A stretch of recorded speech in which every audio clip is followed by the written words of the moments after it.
ripening before bad weather stopped ferries and lorries crossing to Europe. Here's our business correspondent, Theo Leggett. Pictures of empty shelves in supermarkets and complaints about shortages of some products, especially tomatoes, have been circulating on social media for several days. Now, the British Retail Consortium has admitted that harvests have been affected by what it calls difficult weather conditions. During the winter months, a large proportion of the produce we consume is grown in southern Spain and Morocco. Both regions have been affected by poor weather in recent weeks, including storms and a cold snap. This has affected crop yields and growing times, making it more difficult for wholesalers and retailers to get hold of the supplies they need. Along with tomatoes, cucumbers and peppers are understood to be in short supply. The BRC says supermarkets are working with farmers to ensure customers are able to access a wide range of fresh produce. And Professor Dame Angela McLean has been appointed as the government's new Chief Scientific Advisor. She'll be the first woman to hold the role and will take up the post in April. She was a member of the Scientific Advisory Group for Emergencies, known as SAGE, during the pandemic, and she was deputy to the current holder of the role, Sir Patrick Vallance.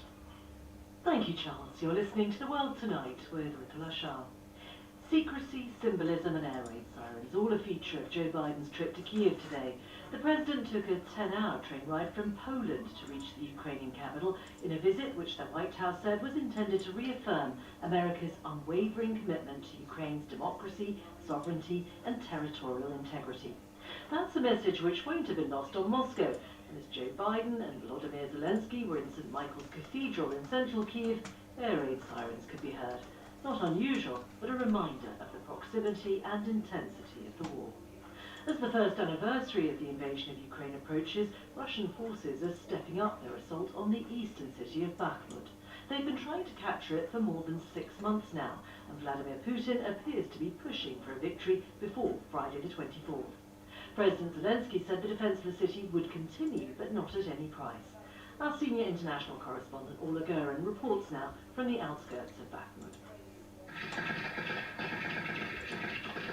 The battle for Bakhmut is now at close quarters, inside the city and on the outskirts.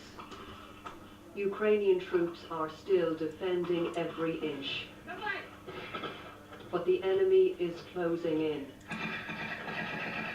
It's hellish, according to President Zelensky, who says Bakhmut must be defended, but not at any cost.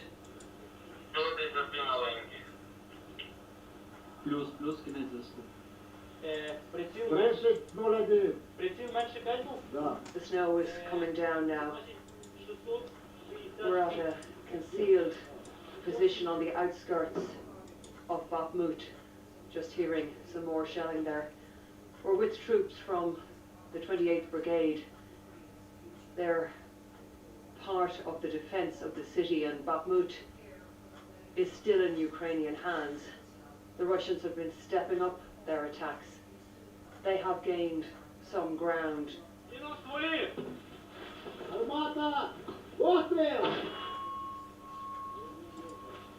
But the mortar team we are with are fighting on, targeting enemy positions 2 kilometers away. I'm with Victor, one of the troops here. He ran a shoe business before the war. He has a wife and 2 children, one of them a baby, just 18 months old, and he hasn't seen them since the war began. He's been fighting since the very start. And are you worried the baby doesn't remember you? Yes, he don't remember me. When I went to the war, he was so little. He don't understand about when I speak in the Viber through telephone and video conversation. He don't know who I am. We want war is finished yesterday. When will be it, we don't know.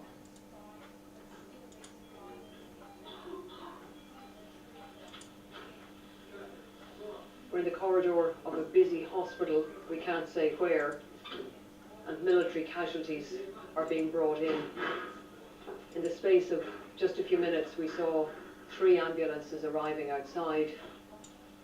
There were 2 heavily wounded soldiers, both stretcher cases, carried out with drips in their their arms. And there were 2 walking wounded. The floor is covered in mud. There's been so much traffic, so many boots coming from the battlefield. Doctor, could I ask you first of all, are you happy to tell me your name? My name is Miroslav. It's almost a year now since the invasion happened and Ukraine came under attack. Did you ever think the fighting would still be like this a year on? Я думав, що це буде продовжуватися довго. I thought it would last a long time, he says, because the country we are fighting wants to destroy us, using all its strength, Знищити нас, and that country doesn't have any way back. немає якогось ходу назад. I've just come along the corridor here. There are 1, 2, 3, 4 wounded men on stretchers.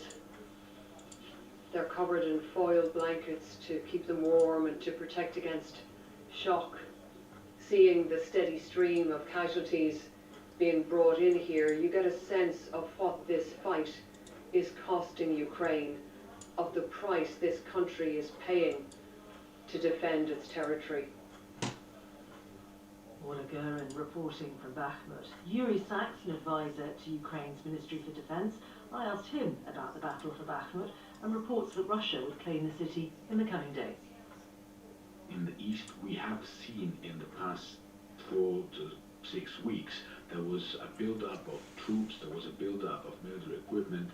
So this could be construed, I suppose, as intensification of Russia's offensive. Whether it can be called that offensive which everybody was talking about, our understanding is, and our approach is, maximizing the losses of our enemy while keeping our losses at a minimum. This gives us time, first of all, to prepare for our counteroffensive. What would be the symbolism of losing a town like Bakhmut? We call it the fortress of Bakhmut, but Bakhmut is Ukraine. We are fighting a smart war. We are not prepared to use our soldiers as cannon fodder as the Russians do.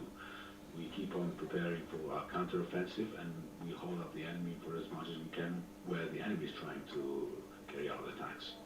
President Biden was in Kiev today. How important was this visit?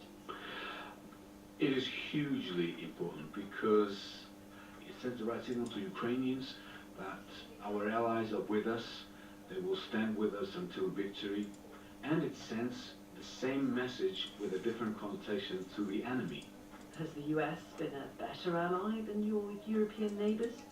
I think the correct way would be to say that they've been a leader on many occasions.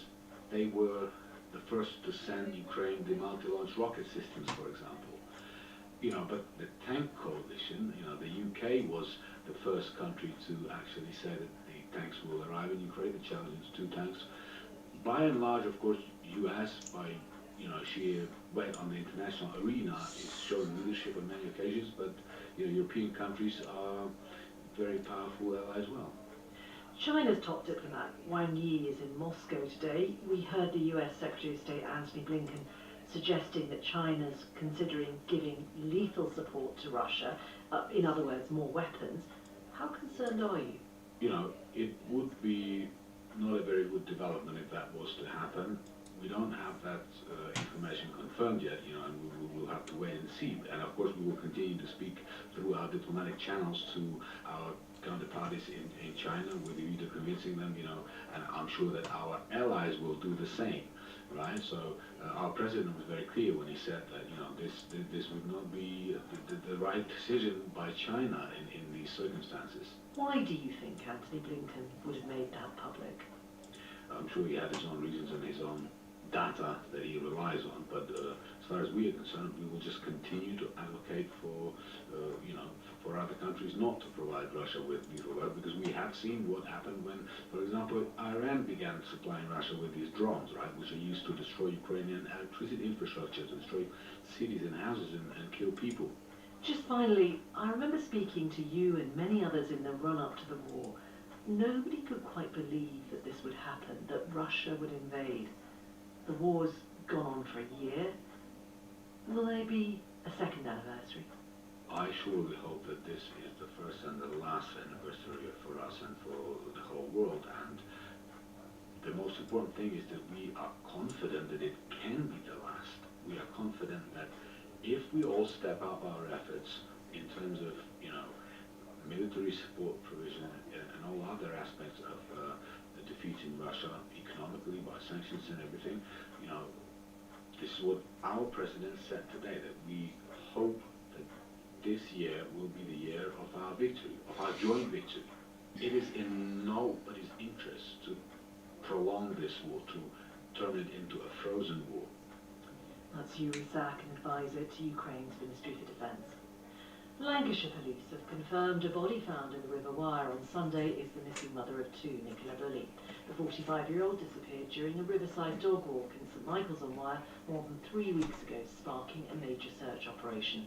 In a statement read out by the police, Miss Bully's family paid tribute to the one who made our lives so special. The family also questioned the role of some sections of media during the investigation. Our girls will get the support they need from the people who love them the most. And it saddens us to think that one day we will have to explain to them that the press and members of the public accuse their dad of wrongdoing, misquoted and vilified friends and family.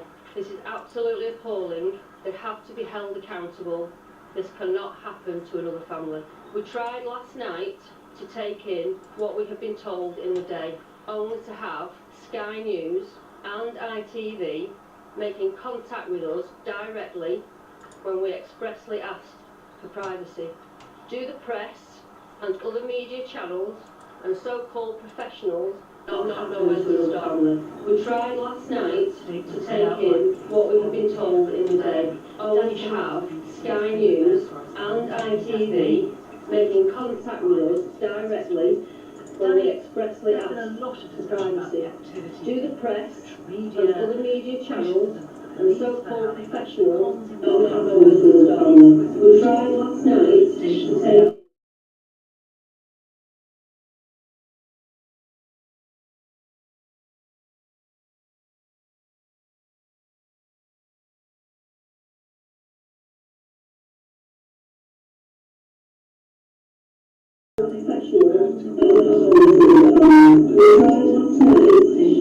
request for a statement or comment.